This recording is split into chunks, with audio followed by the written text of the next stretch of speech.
My name is Richard. My name is Yashin. My name is Sophia. My name is Klein. My name is Brandon. My name is Grace.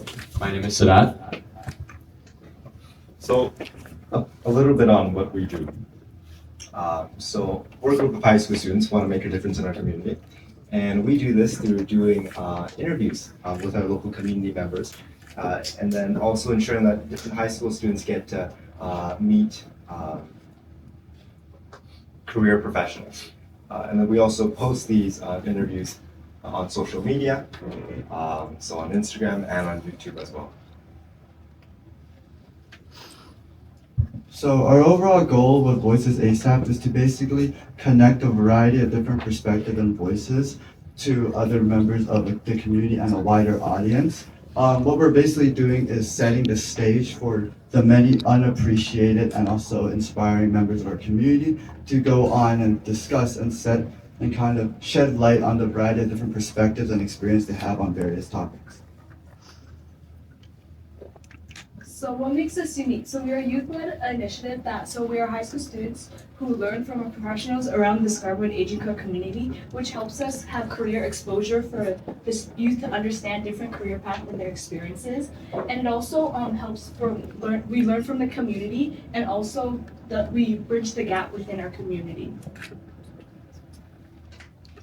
So Voices ASAP started in August of 2025. However, we already conducted 16 interviews and have 4 planned in the progress, keeping in mind that we are a group of high school students. That's 2 interviews every single month.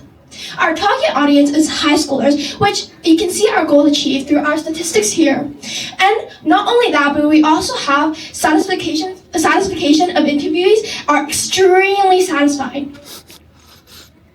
So we manage Voices ASAP using a Google Doc to keep all of our resources. We have resources such as email outreach drafts, financial documents, and interview questions, which we'll dive further into detail.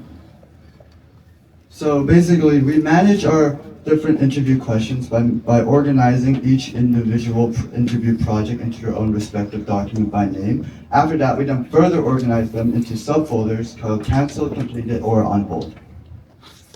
Finally, for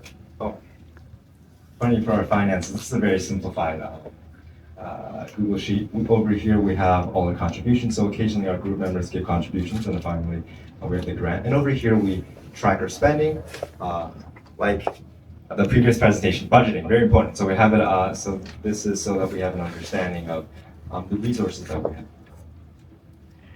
So when we plan for interviews, there are often many jobs that need to be taken for the process to run smoothly. And to properly delegate these tasks, specific roles have been cut out. So far, there are 6 roles, and all members will be briefed on their roles before every interview. Of these, we have an interview lead who oversees the entire process, as well as coordinates interview dates, times, locations, and the method of transportation, and is highly recommended for the interview lead to also have experience with other roles.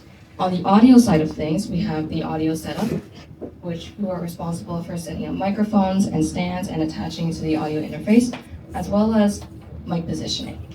We have the audio monitor, who monitors and listens to the audio through our editing and recording software, Audacity. Now the next parts are camera setup, since cameras and stands are the most essential part for our social media as well to post out there, right? Now the interview planner essentially just does the theme, they decide the questions we're gonna ask, and they also do some research on the interviewee. So our process of preparing requires us to effectively coordinate and schedule time and location details, of which we use the platform Let's Meet. And right before every interview, we properly pack all the equipment needed, which is fully listed over here. Next is organizing transportation, since we all have to get there, and our equipment as well. And finally, the next step is setting up. We have to set up microphones, cameras, stands, and laptops so we can do it successfully and have a successful interview. So now on to the importance of interview etiquette. So in the past, we made some mistakes because we didn't maintain professionalism, and thus this sometimes worsened situations. Interviews can be often dynamic or unpredictable. So mistakes and disagreements can often happen. From these past experiences, so we basically learned how important interview etiquette is, and we've learned how to Points. huh? These are some points that And these are we some remember. points. Yeah. And then we've learned how to conduct interviews more efficiently and solutions as well. Our challenges and solutions.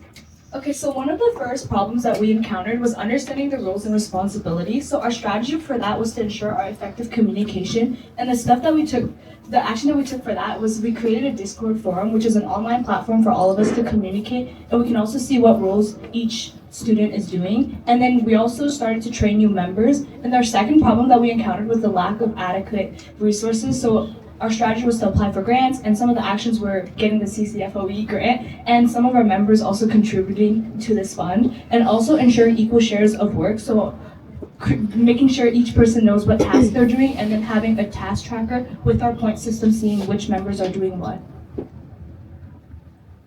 In terms of some future